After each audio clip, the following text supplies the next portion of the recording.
عملت ام كلثوم، عملت زوجة الزعيم جمال عبد الناصر. بحس ان هذه الاعمال آه، يعني الشباب، لان شبابنا الان ما بقاش زي الشباب في اجيالنا احنا، اللي هو بيهوى القراءة او المعلومات او كده. يعني اصبح السوشيال ميديا والحاجات دي عملت له هزة كبيرة قوي في ثقافاته.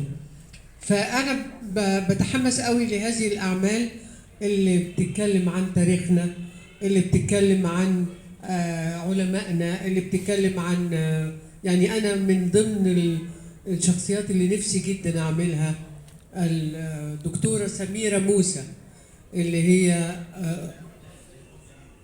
قلتها خدش بالي.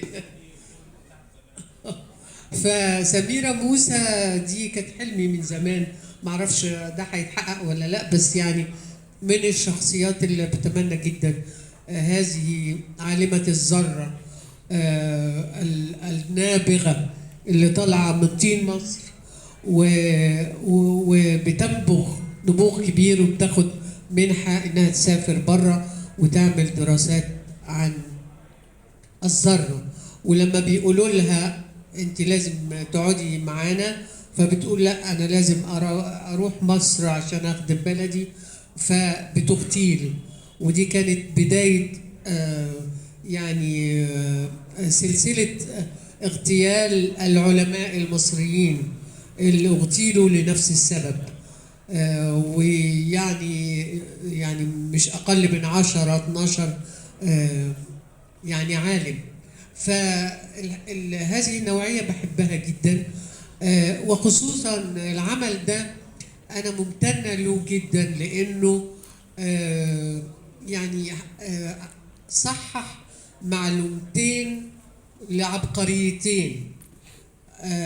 نجيب الريحاني اللي زوجة من الزوجات افترت عليه وقالت إنه هو خلف منها وهو ما خلفش، واتضح المسلسل اثبت انه عقيم، فده برأه في هذه المعلومه.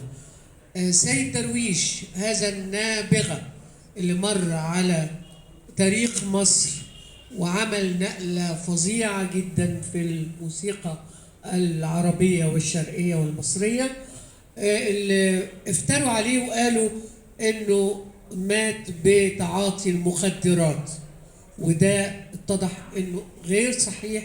ان الاستعمار الانجليزي المحتل لمصر كان متربص له، لانه كان بيعمل اعمال فنيه ضد الاحتلال وضد الاستعمار، وكان عايز يتخلص منه باي طريقه، فدسوا له السموم في الاكل فتوفى لهذا السبب. فده يعني الحقيقه يحسب للمسلسل ان هو بيصحح المعلومات الخاطئه التاريخيه. عمل من الاعمال اللي بين قد ايه الطفل المصري اللي كان عايش، اللي هو نجيب الريحاني، كان عايش في قصر وكان ابوه غني جدا، وفجاه في غمضة عين الأب بيتوفى وكل الثروة دي بتروح، وفجأة بيبقى بيعيشوا في بدروم.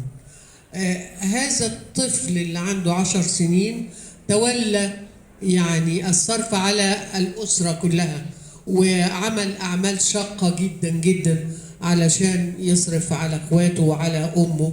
هذه الأم برضو اللي كانت هانم زي ما بيقولوا، ابتدت تطبخ طبيخ وتبيعه للهوانم، ابتدت تعمل تريكو، وهكذا. يعني معلومات مهمة جدا بتقولها هذه النوعية من الأعمال اللي بتدي معلومات للشباب اللي يعني ممكن يبقى مش عايز أقول مش مثقف، ولكن ما عندوش معلومات عن تاريخ بلده.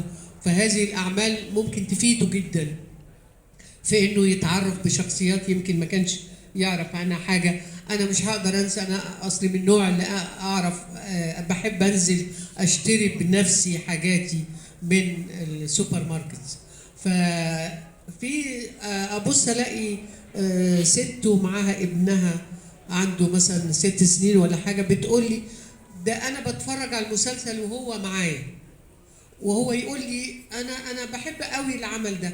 فببقى سعيده جدا ان هذه هذا القطاع